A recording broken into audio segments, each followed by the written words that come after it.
السلام علیکم ورحمۃ اللہ۔ سورہ آل عمران مدنی صورت، تیسرے سپارے کا 15واں رکوع، آیت نمبر 67 سے 71۔ اعوذ باللہ من الشیطان الرجیم، بسم اللہ الرحمن الرحیم۔ ما کان ابراہیم یہودیا ولا نصرانیا ولکن کان حنیفا مسلما وما کان من المشرکین۔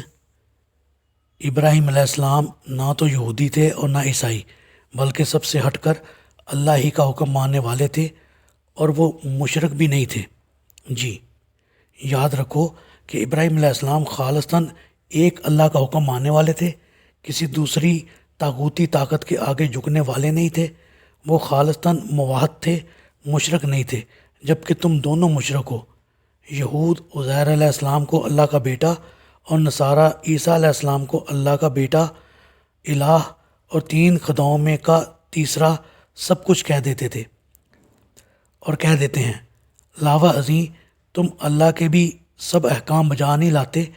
کتاب اللہ کو تم نے پس پشت ڈال رکھا ہے، پھر تم ابراہیم علیہ السلام کے متبع کیسے بن سکتے ہو، اور وہ تمہارے دین پر کیسے ہو سکتے ہیں؟ انا اولی الناس بابراہیم للذین اتبعوہ وہذا النبی والذین آمنوا واللہ ولی المؤمنین۔ بلا شبہ ابراہیم علیہ السلام سے قریب تر وہ لوگ تھے جنہوں نے ان کی پیروی کی، پھر ان کے بعد یہ نبی اور اس پر ایمان لانے والے، اور اللہ ایمان لانے والوں کا ہی حامی اور مددگار ہے۔ جی، عقائد اور اعمال کے لحاظ سے ابراہیم علیہ السلام سے قریب تر وہ لوگ تھے جو ان کے پیروکار تھے، یا پھر یہ نبی محمد صلی اللہ علیہ وسلم اور ان کے پیروکار ہیں۔ گویا ایسے لوگوں میں دو صفات ہوتی ہیں، ایک تو وہ مشرک نہیں ہوتے، دوسرے اللہ تعالیٰ کے سب احکام بجا لاتے ہیں اور مکمل طور پر اللہ کے فرما بردار ہوتے ہیں۔ غالباً اسی نسبت سے جو درود امت محمدیہ کو نماز میں پڑھنے کے لیے سکھایا گیا ہے، اس میں ایسے ہی الفاظ وارد ہیں، اور وہ اسی آیت کی تفسیر ہیں۔ اللہم صلی علی محمد وعلی آل محمد کما صلیت علی ابراہیم وعلی آل ابراہیم انک حمید مجید۔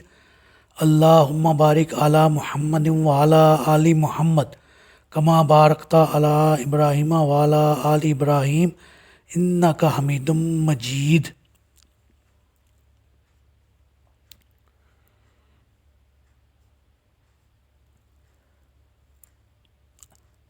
ودت طائفۃ من اہل الکتاب لو یضلونکم وما یضلون الا انفسہم وما یشعرون۔ اہل کتاب میں سے کچھ لوگ یہ چاہتے ہیں کہ وہ آپ لوگوں کو گمراہ کر دیں، حالانکہ وہ اپنے آپ ہی کو گمراہ کر رہے ہیں، اور انہیں اس بات کی سمجھ بھی نہیں آ رہی۔ یا اہل الکتاب لما تکفرون بآیات اللہ وانتم تشہدون۔